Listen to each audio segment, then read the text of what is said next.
good evening, good evening, everyone. Welcome to Hills and Hills. Good evening, good evening. We are going to give you some time to come in. When you come in, we're asking that you say good evening, say hello, say hi. Good evening, everybody. Good evening, good evening, good evening. Welcome to Hills and Hills. We welcome you on this evening. Happy Friday. We pray that everyone had an amazing Friday. We pray that everyone had an amazing day. We pray that it was blessed, it was prosperous. For those of you that met us on this morning for Live at 5, we just want to say thank you so much for joining us on this morning. We know that God met us on this morning.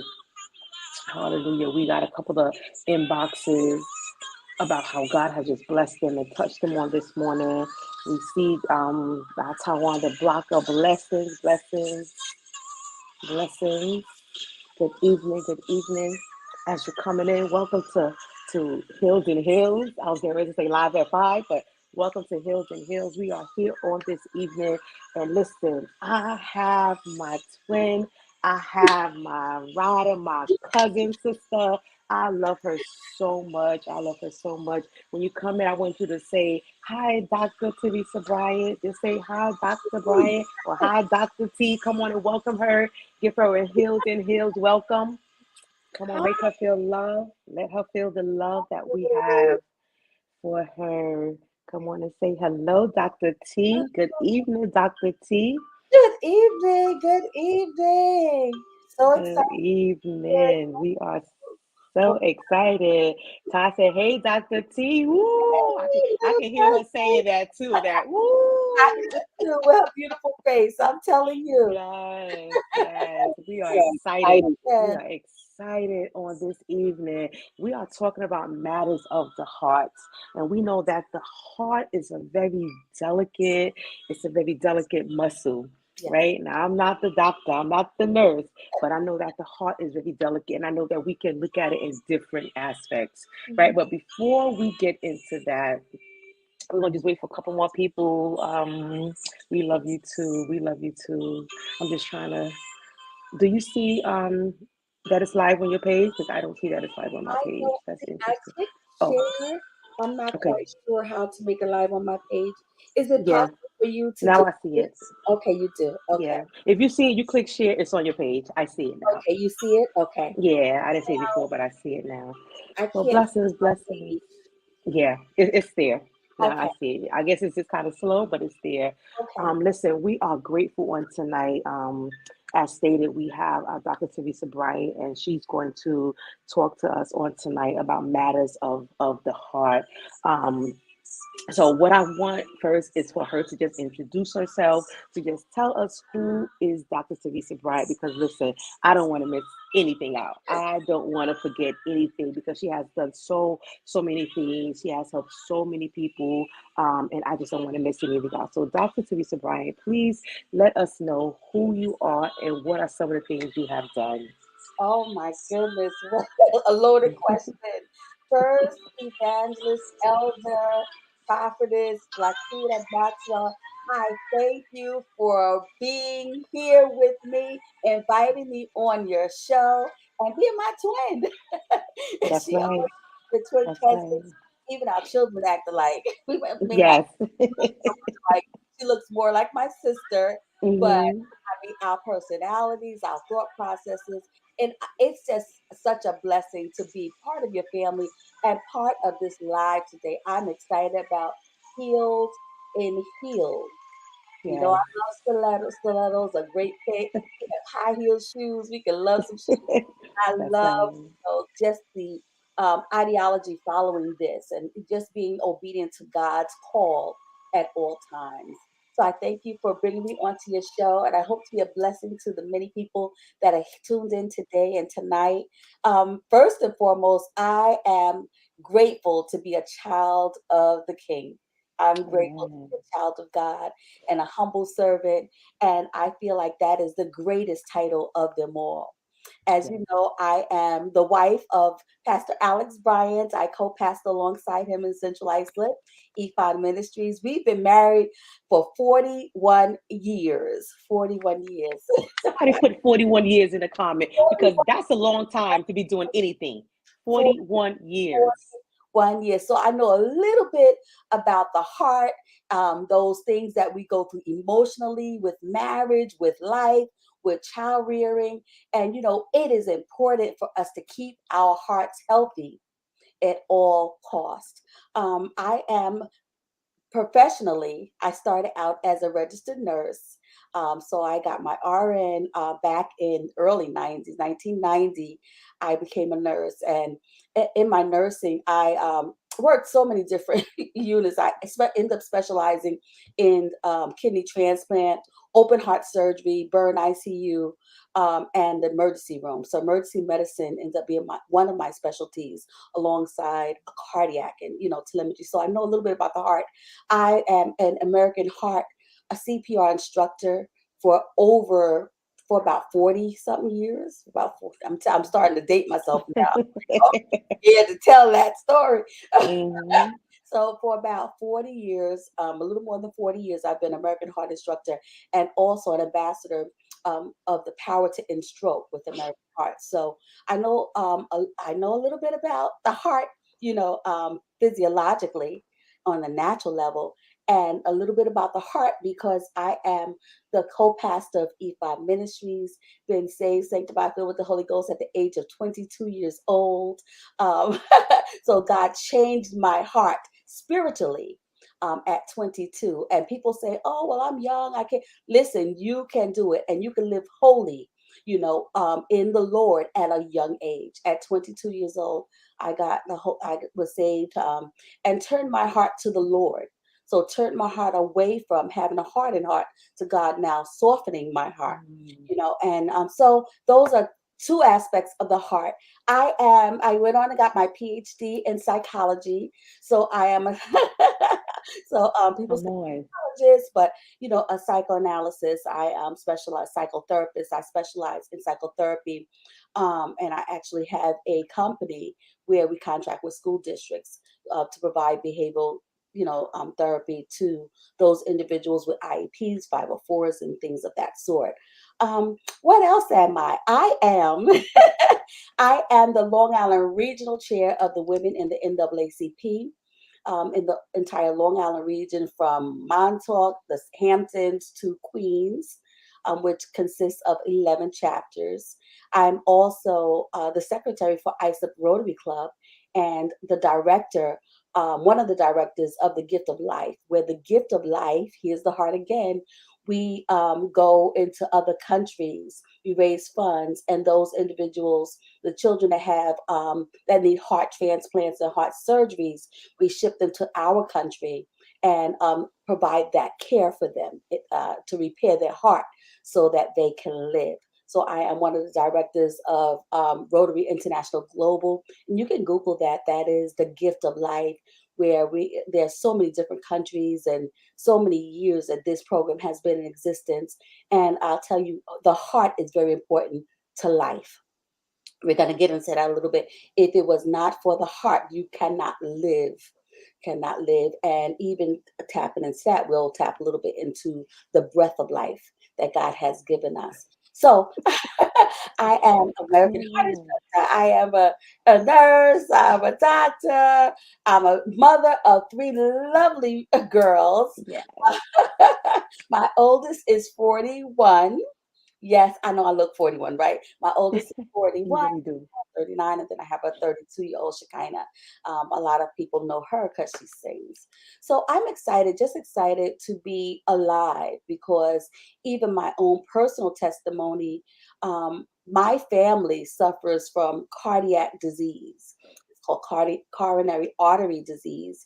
And all of my siblings and my mom experience some sort of cardiac disease. And my mother actually died from what we call PEE, which is pulseless electrical activity. In other words, there was activity going through her heart, but her heart rate was so low that it could not be sustained, and she died suddenly. When I was 49, I had a heart attack. And I thank God that, I got to the hospital in time, where literally I had all kinds of nitro drips and things of that sort, and interventions in place while I was still having the heart attack, or else I would have been it would have been a totally different outcome. My brother, same thing, at the same age, 49, just before his 50th birthday, just like myself, experienced a heart attack. I ended up having stents. He ended up having stents. I'll say another family member ended up having some cardiac problems. Another sibling ended up with a pacemaker. So we, as a family, experienced cardiac problems naturally. But I want to say this, that a lot of times spiritually our hearts are affected, which turns into a natural manifestation. So it's very important to guard your heart with all diligence, as Proverbs speaks of. 4:23 says, guard your heart with all diligence, for out of it are the issues of life. And let me tell you something, the heart is a vital organ that we must protect. Okay. Oh, Yes, God. Wow, you have just given us a mouthful. Like we could just really end this right here because you have given us so much to just kind of, marinate and just let it simmer, let it digest. mhm. It is very important, the things that you've said. So let's go back. You just mentioned something about how um guarded our heart spiritually, Yes. how that can affect our heart naturally. Let's talk a little bit about that. Absolutely. There's a book that I had assigned to a lot of my leaders, and it's called Strongholds. Strong man, his name was his game, and you can write that down. It's about the different type of spiritual warfare that we deal with, and how it kind of translates into natural circumstances and, like I said, manifestations. So oftentimes when we look at cardiac disease, when we look at respiratory disease, a lot of those things have to do with cardiac stresses, internalizing a lot of stressors, which we have a habit of doing, and especially leaders, because people are coming to you, you are now being burdened with not only your problems and situations, but theirs as well. And, we are the vessels that we are confident. So we're holding things in. We're not expressing things. We're not talking about things. We're very confidential because we don't want to portray a negative light, and Dr. Brian, just give us the name of that book one more time. so strong man's his name, what's his game? I read a long Strong time man, strong ago. man's his name. What's What's his his game? game? Okay. That's it's definitely along those lines. I believe that's the title. It's been a long time. And I'm not sure if they particularly talk about the issues of the heart, but I know for a fact that it gives symmetry between a spiritual attacks and natural attacks. So you'll see the simulations of certain diseases that are manifested because of spiritual attacks. We know the Mm. spirit of infirmity is in actuality the spirit of death. Those things are just as real as the spirit of health and certain gifts that we may have. So it is important for us to pay close attention to the spiritual attacks over our life, because it might have a natural effect. I today my niece, she's very close to me, and I'm very close to her. I love her dearly, and she asked me a very difficult question this morning. I said, "Girl, it's kind of early to be asking these kind of questions." But she is so intelligent. Her name is Kayla, and I'm excited because even today, as we're talking about the heart, even some of that play comes into play. Because when you look at the heart, when we look at the heart itself, we think of what type of emotional health do we have, really. Oftentimes when we picture health as something physical. But the first thing I learned in nursing is we are more geared towards holistic care. In other words, I am concerned about the psychosocial and emotional well-being of the individual, as well as the physiological. Yep, strong man's his name. Thank you, Pastor Ty. Good to see you. So we deal with the psychosocial, physiological well-being, not just the physical. Where the doctors may be medical driven. So they're always looking to give you a pill, whereas the nurse is more concerned about the holistic care. That's why I love like a great nurse practitioner, because she's going to look more holistically in terms of Right. your well-being, not just physiologically, but emotionally, mentally. And those things are important. So when we look at emotional health, oftentimes we think about physical. However, the emotions do play a major role in our well-being, and we must realize that, and especially the heart. So your topic today is emotional heart health, right? So we're talking Yeah. about being emotionally healthy. And I'm going to give another analogy of that being so important, because when I went to Haiti, I connected with another doctor friend, and she formulated a organization. We were looking to help Haiti, so she said, "Let's formulate an organization." So she formulated Kindness Heart, and I was the international outreach coordinator. So we went to Haiti. We were looking at property to build this medical center in the school, which is amazing, and it's going well. But while I was there, is I was ready spiritually, I was ready emotionally and mentally, but I was not ready physically. Okay. Mm. I was not ready physically. And the reason I say I was not ready physically, because I was not sleeping well. I was not, eating properly. And I was not emotionally equipped. Now, I was emotionally equipped for the trip, but I was not emotionally equipped in my life. And this is where this comes Wow. into play. As a leader, we were new pastors. We were going through a lot of stuff at the church. You're going through, the church was growing very rapidly. So you're dealing with a lot of personalities. And I was a little overwhelmed in terms of some of the things that were happening at the church level. It doesn't have to be you personally. It can be your child, it can be your coworker. It can be a lot of things. That it could be a spouse that will actually um, bring us into an emotional whirlwind. And Mm. sometimes we're not really knowledgeable of it. So now here, this is very important for anybody that travels abroad, and especially outside of the country, and especially countries such as Haiti or Mexico or other countries, Africa, where there is a strong spiritual warfare presence in those countries. Mm. So I was equipped mentally, I was spiritually good, I can do this. Come on, we're gonna go do this. But let me tell you something, emotionally, in my private life, I was not equipped. Mm. Physiologically, because I was not resting properly, I was not equipped. And that took a toll on me while I was there. Here it is. We're building a medical center, and I ended up in my own medical center, our own medical center with Wow. IVs, because my body started started being affected negatively because of the spiritual warfare that was going on. And I'm going Mm. to tell you something which is so crazy and it's going to sound unbelievable, but at night, and this is before the spiritual attack on my body, at night, I would literally hear animals. Now, we were nowhere near animals. Let me digress for a second. On the way to the location, now I said we were gonna be a few minutes, and look, we're gonna end up taking an hour. Listen, come on. This is good. This is So, helping me right down. thank you. So on the way there, from Port-au-Prince to our location, we adopted a town called O'Rourke. On the way there, we had to have 5 hour drive on a dirt road. And during that 5 hour drive, I kept seeing these buses with writing graffiti all over it. And I said, what in the world is on these buses? And I was told that they were scriptures. But in my spirit, I didn't like what I felt spiritually. Right. Well, we know witchcraft uses scriptures. So Mhm. the bus driver ended up saying, well, and it wasn't, not the bus driver, our private chauffeur was saying, it's not what you think. And I'm like, I know.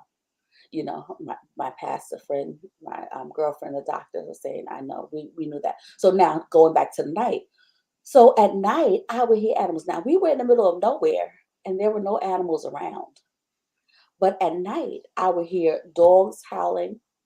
I would Mm. hear pigs oinking. And this is going to be important when you read that book, Stronghold, right? Talk about the strong man. Pigs oinking.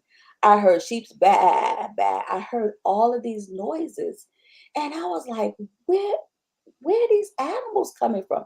Are they walking all the way to? But you know what? They were not animals at all. They were spirits that I was hearing, Mm. and it was so pitch black I couldn't see. I would open the window and try to look out because I'm the type. Listen, you know us, we twins, right? So I'm like rolling my sleeves up, Yeah, like, come we're on, gonna let's find do out this. what's So going you want to on. play? You know what I'm saying? So like, let's play. And I could not see anything. Mm. And talk about witch doctors, but these animals. And by the second or third day, I said to my girlfriend, is any did anybody hear any animals last night? And they're like, oh my gosh, yes, because she's saved as well. So they were hearing the animals also. So again, Wow. the spiritual warfare was so high, the evil spirits were so high that because I was not emotionally ready in my heart, Mm. I was affected naturally. And as Wow. I came home, I literally had to be hospitalized. And the doctor said, I don't know how, I was so dehydrated. They said, I don't know how you even walked in here. I should not Wow. have been able to walk. I was so dehydrated. But they had called, they had reported me to the CDC and Department of Health and Mm. everybody else because I'd been out of the country and they didn't know what was Wow. going on. But not only was I affected, months later, my other girlfriend. And so moving forward, I'm sorry, I went from that to having a heart attack. And my other girlfriend, so not it, being that I was predisposed, had predisposing factors, it was prevalent. It was easy. It was opportunistic, and that's what the enemy Mm. is, opportunistic. So not only did I have a heart attack, but she had a stroke out of nowhere. But because of the grace of God, Wow. neither of us have any residual effects. Mm.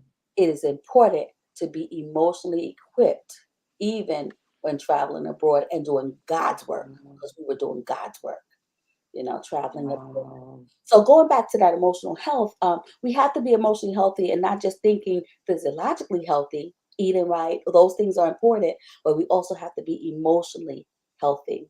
So that was what I wanted to say So, regarding. Dr. Teresa, let's bring that closer to home, Mm. right? Let's bring that closer to home. You spoke about how when you went abroad, but let's speak about being emotionally healthy here, even, in our local ministries, on our jobs, just living life in general.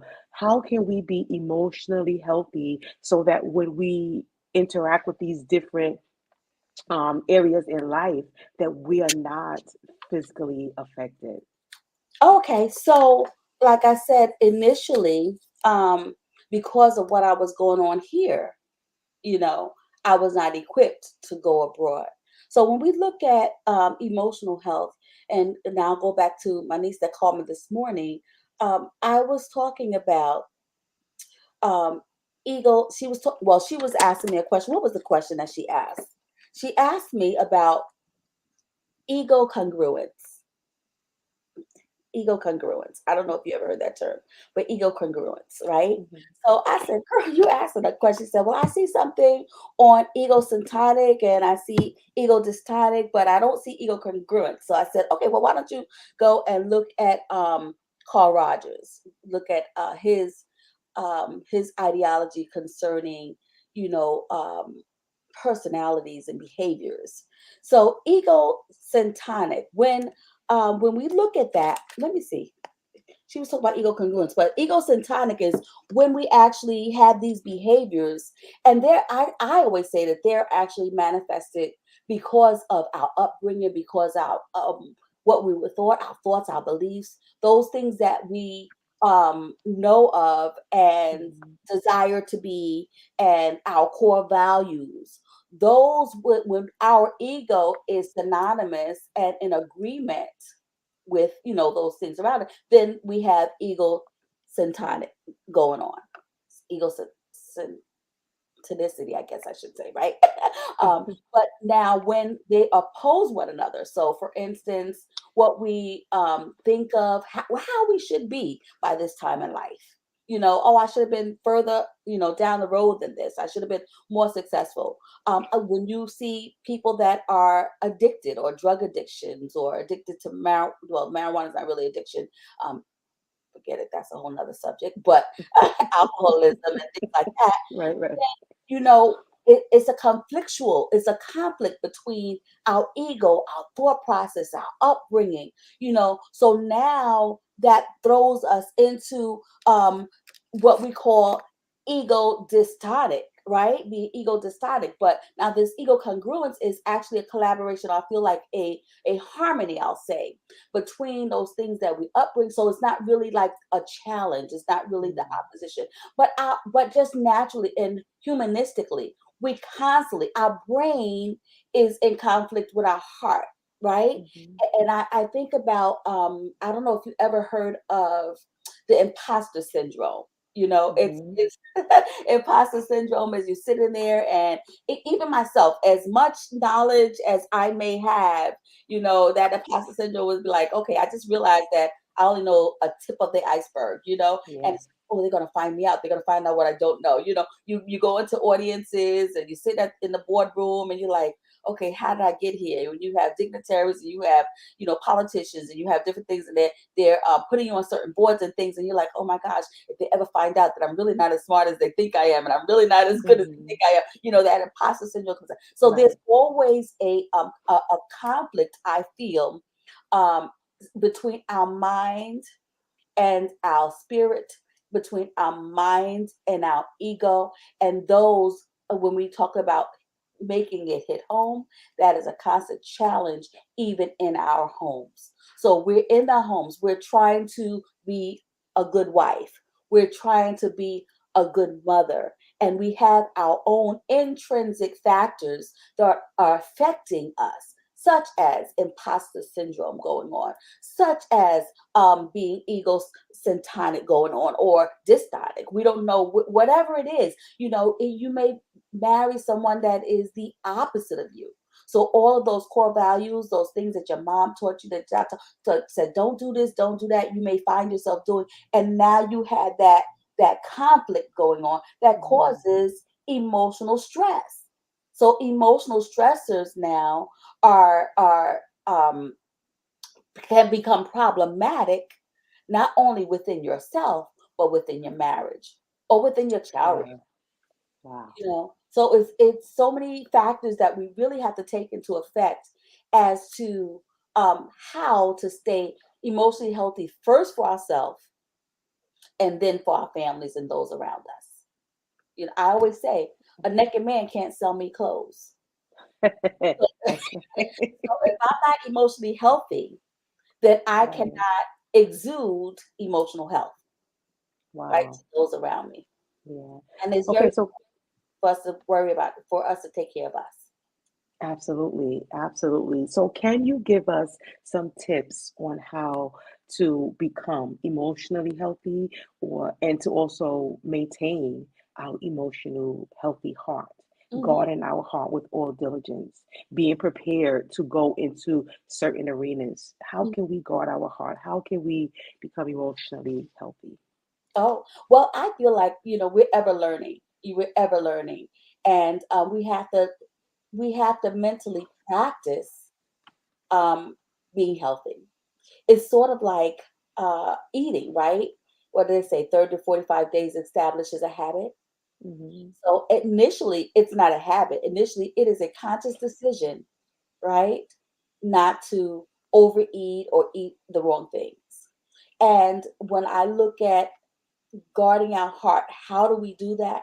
We have to make a conscious decision not to eat the wrong things. What do I Wow. mean? When there are negative thoughts or negative thinking, I I remember Bishop Page has said this years ago. I was young, I was in my 20s, and I never forgot it. He said, you can't stop the bird from flying over your head, but you don't have to let the bird plant a nest in your hair. And I Mm, use that illustration all the time. because Wow. the thoughts are going to come. The enemy's going to send the thoughts, right? But when we dwell on them, and that's why my favorite scripture comes from Philippians 4:6, which tells us, be careful for nothing, but in all things by prayer and supplications, let your requests be made known unto God, and the peace of God, which passes all understanding, shall guard your heart and your minds. And then it tells us what to think of. So it tells us, not to worry about it. Don't be careful for nothing. Don't worry about anything, but give God everything. And then it tells us literally. So I literally live by, and that's where one of my companies come from, Laquita, is Just Pure Lovely. Whatsoever things are true, whatsoever things are honest, Yes. whatsoever things are just, whatsoever things are pure, whatsoever things are lovely, whatsoever things are of good report, think on these things.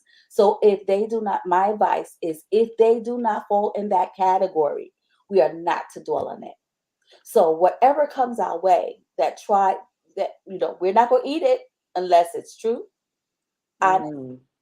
My mnemonic device, true honesty, Wow. just pure lovely. If it's not true, check and see if it's true. It's a lie. You got cancer. Okay, that might be true. Is it honest? Okay, yeah. Just is a good report. Nope. So it's going to fall in one of those categories, and Mm. it's for you to discard it. So I literally go down my mnemonic device, true honesties, just pure lovely. Somebody should type that. True honesties, just pure lovely. If it's not true, if it's not honest, if it's not just, if it's not pure, if it's not lovely, Pure, or lovely. good I report, like that. I am not going to allow the enemy to keep that thought in my head, because I want to be emotionally healthy.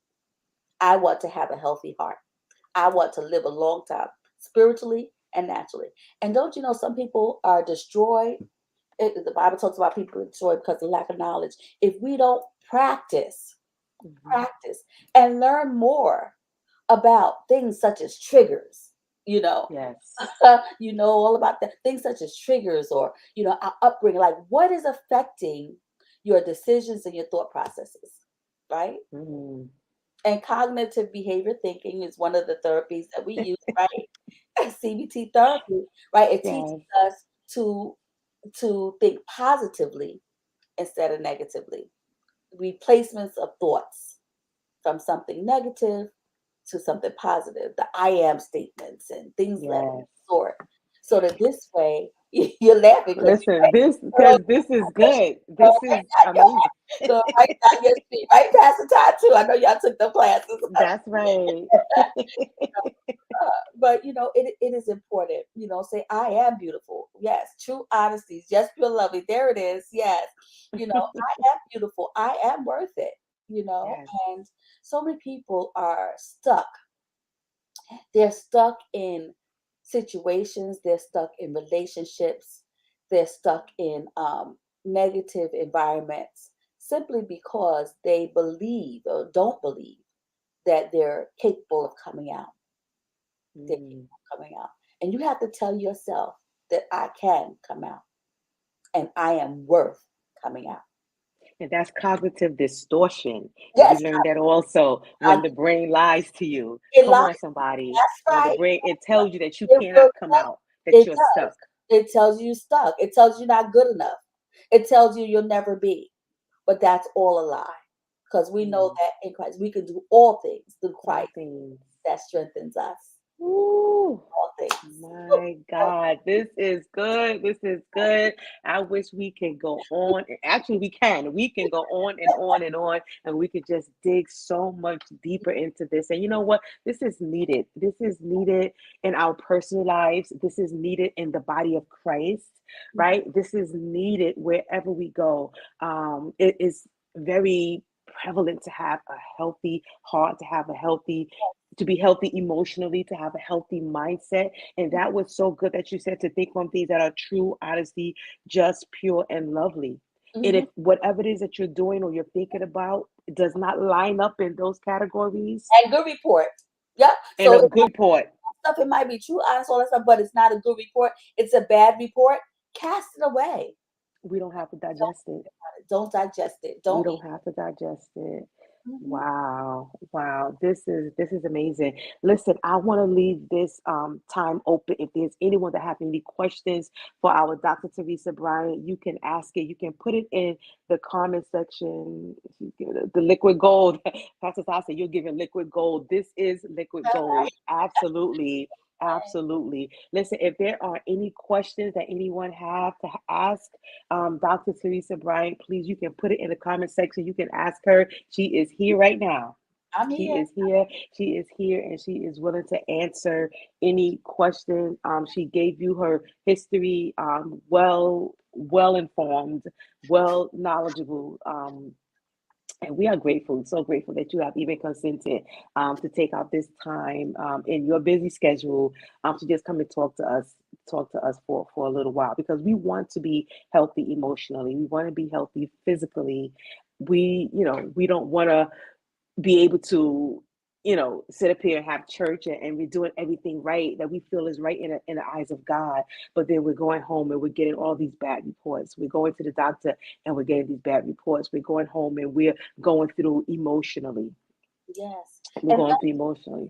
yeah, Elder, I just like to say, while we're on that topic and you talk about mental health, we really, and I'm talking about the Church of Christ now. I'm talking about, from leadership on, we really ought to stop demonizing mental health.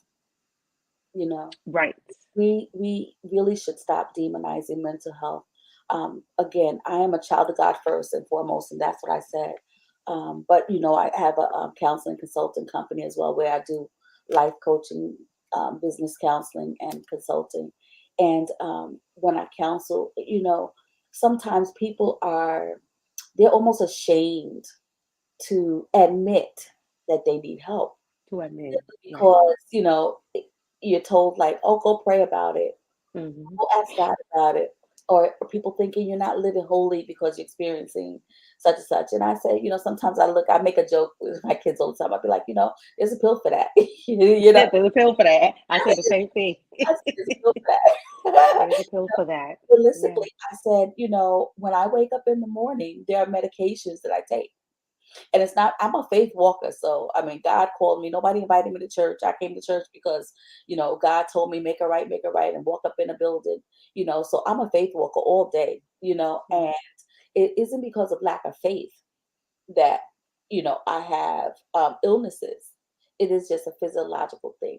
So until Mhm. God does heal me, I wake up and I take my medication. And Right. if it's a physiological problem, if it is a mental problem, or emotional. Don't be afraid to seek help. And if it requires medication until God heals, then that's okay. Take that And medication. somebody ought to write in the chat, it's okay. It's It's okay. okay. It's It's okay. okay. Because It's okay. I see people suffering in the kingdom simply because they're afraid to seek Hmm. help. They're afraid. Well, They're embarrassed. yeah, they look at it as a symbol of weaknesses, and it's not a symbol of weakness at all. In fact, it's a Yeah. symbol of strength A because strength. I Yeah. acknowledge that I need Hmm. help in this area, Yeah. and it takes a Yeah. strong man, a strong woman to do that. So I'm That's gonna tell you, right. empowerment. You have empowered so many women. Amen. Amen. There's a saying that I am strong because I know my weakness. I'm Yes. strong because I know my weakness, and I think the more we talk about mental health in the ministry and in the kingdom and in church, I think the more people will feel more comfortable. Like you stated earlier, it has been demonized where, it's almost like taboo, you're crazy or you don't have faith, you don't believe God or you're demon possessed, no, like you said, there's a pill for that. A Right. lot of time people have gone through certain things in their childhood that is now resurfacing in their adulthood, and because we're in church, we learn how to like kind of sweep it under the rug. But I- what they don't realize is that it's coming out anyway. it's- It's coming out Anyway, anyway in your performance. We do have a question, right? We do have a okay. question. It says how to manage emotions as children are getting older. Sometimes our children are getting older, and we don't know, we have separation anxiety. We don't know how sometimes to let that go. Okay.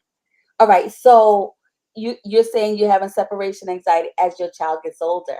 yourself? Well, I think we go back to knowledge because there are 8 developmental stages, and first and foremost, I would say look and see which developmental stage they are in, right?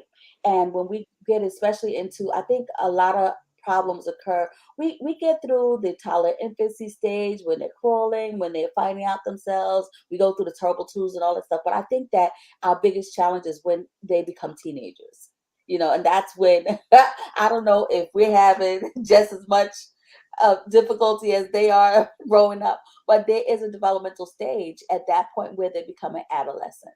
And that, to me, what I found in speaking to a lot of, other individuals as well as personal experiences, I think that that's amongst the hardest developmental stage. So just acknowledging and realizing that they are in that developmental stage as they're getting older, that adolescent stage is tough. And when you start looking at the characteristics and not taking things personally, learning not to take everything personal, but it is literally just a part of their advancement, growing up, allow them to grow up. I remember my mom said something before to me. She wrote me a card and she said, what I love about you is you, and this is my mom now, she says, you know when to speak up and guide me, or like teach her something, and also the times when it's time to be silent and allow me to find out for myself. So there's periods of times where, because as parents, we're so used to child rearing, we're so used to holding them by the hand and helping them, that when it's time to let go, it's a battle. So I think that acknowledging the developmental stage that they are in and allowing them to learn some things for themselves, I think that it'll be easier. And I always say I feel like it's such a fine line between being a great mom and a horrible one. I think I was a good one, pretty good. But I say it's such a fine line because I'm still learning, and every day. And my oldest is 41, and they'll tell you, I'll even tell them, you taught me something today. And I'll be like, wow, because we're never too old to learn. So it's an ongoing learning process, and it takes practice. Like practice makes perfect.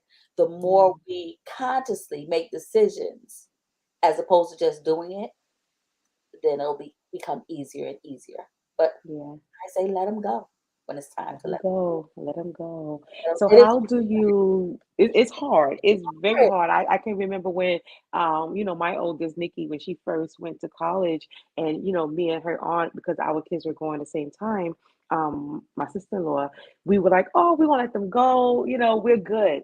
But when we were there and we had to leave, we started having separation anxiety, and we were looking for the parents who needed separation anxiety counseling. We were looking for that particular office because it was hard to let go. But then I just remembered that this is a good thing. It's a good thing for her to go because she has to learn. You spoke about that developmental stage. This is that developmental stage in her life where she has to now, branch out and learn things on her own. She has to make her own mistakes. But it's hard. It's not easy. Nobody's going to tell you that it is easy because we don't want our babies to go no matter how old they are. They're grown now, and I'm still like, I don't want y'all, to get too far away from me. Right, right. Yeah, But yeah, we have yeah. to go back to Leif Erikson. I believe it was Leif Erikson. I don't remember, but a long time ago. Right. Those Yeah. stages, All it's right. So important. one more question she has. You have a lot of questions. How not to be, this is the last one. How Understood. not to be a helicopter mom. Okay, a helicopter mom. So are you talking about here I come to save the day? What do you mean helicopter mom? Okay, so let's get more clarity on what you mean by helicopter mom. I know when some people refer to helicopter mom, they meaning they want to do everything, you Mhm. know, for the child, quick, fast, and in a hurry, Right, and that somewhat stunts their growth development. Oh, she said right. yes. I guess the here I come to save the day theory. Yeah, Yes, yeah. yes, yes.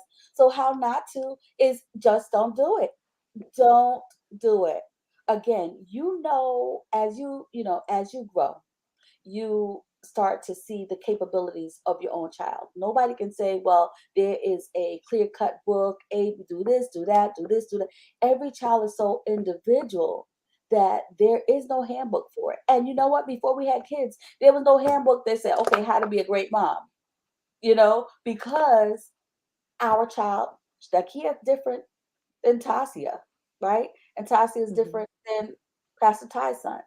So we have to just know our children, know their capabilities, their limitations, their strengths, their weaknesses as best as we can, and then simply don't do it. Simple. Don't do it.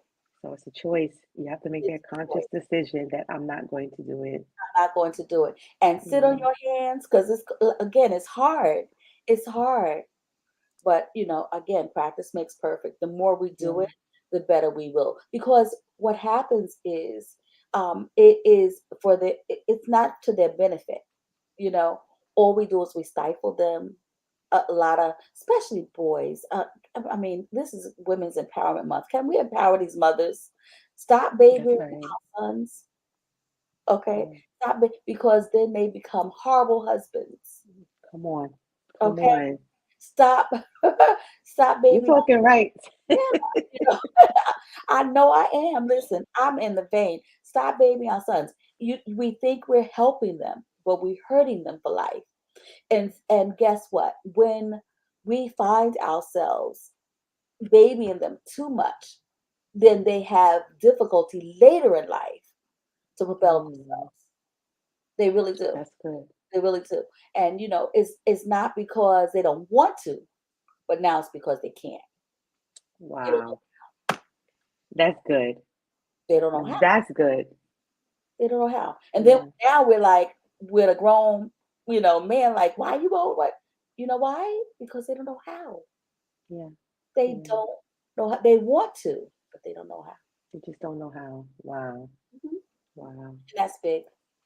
That's real big. And I always said I don't want a woman to look at my son and say, "Who did this to you?" or Hmm. "Who raised you?" Right. Right. That's something that I don't want a woman to say, Right. or his wife to say, "Who It's, raised you?" or "Who did this to you?" or it's "Who true. damaged you?" So thank God Yeah. I don't have a son. And I'm going to say this real quick because I know it was time for us to go.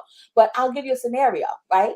How Hmm. many women that are here today, what would, if you wrote a bucket list on what you want your husband to have, all the characteristics you want of a perfect husband, perfect man, right?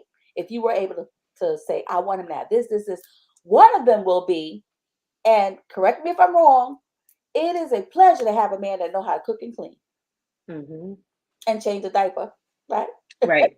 But if you could help me out when I got twins, if you could change one, Right. I change the other. Right, cook and clean. All right. So now as a mother, now we want this as a husband, right? But as a mother, how many taught our sons Sons. Wow. how to cook and clean? That's But as good. a daughter, now I'm going to say I had old girls, right? So by the time they got in junior high school, you know what I did? I started teaching them how to cook. I said, because you're going to need to be a good wife one day, right? So I literally assigned them days and said, okay, Come write on. a list. Tell me what you want. Have your starch, your rice or whatever, your vegetable, and your meat. And they would write the list, and I said, I'll show you how to cook it, right? But now, how many have instructed their sons to cook and clean? No, the sons were assigned to take out the garbage, to mow the lawn. So it's like those male chores and there's female chores, Hmm. and that's good. But then when the women are looking for husbands, I don't know how. Yeah. Yeah. I simply don't know how. We spoke about gender roles. We were just speaking about that on Monday in my class, gender roles in marriage. And that's a whole nother topic that Yes, we it can definitely get into on a different day. But that is so important because everybody's role in a marriage is not the same. is. Mm-hmm. Some women they're okay with going to work and being the breadwinner while the husband stay home and cook and clean and take care of the children. And they do it sometimes better than the wife. But Mm-hmm. do we teach our sons how to cook, how to clean, how to iron their own clothes? Yeah, Right? And right. wow. This is good. This is good. This is amazing. And we have to do this again. But I thank God for you. I thank you for consenting. I thank you for just giving us a bunch of, as Pastor Ty said, what you say, golden jewels or golden nuggets or something like that. Liquid gold. Yes. Thank you, Holy Ghost. Liquid gold, liquid gold. This is liquid gold. This is good. This is something that we need to take with us. We need not to forget it. We need to know that we need to be healthy emotionally, Mhm. physically, spiritually, and our environment sometimes can alter that. This Yes. is good. This is good. We're going to record this. We're going to keep this, and we're going to go back over this and just listen to some of these gold drops. These Yeah. gold drops. So when we close Listen. out, one last nugget. Yes, I know absolutely. we got about 1 minute. But for every woman, in order to really be empowered, you know, we always hear the term strong Black woman. We have to be strong, but be strong in the right areas. Mm, Okay. And I'm reminded of the Titanic. Remember that Titanic? It was a ship, it was the unsinkable ship, the mm. Titanic. And I'm talking to the women. We have to be like the Titanic, like that unsinkable ship. Now, why did that Titanic sink? The Titanic was made to be in waters, rough waters, all kinds of waters, and it was not supposed to sink.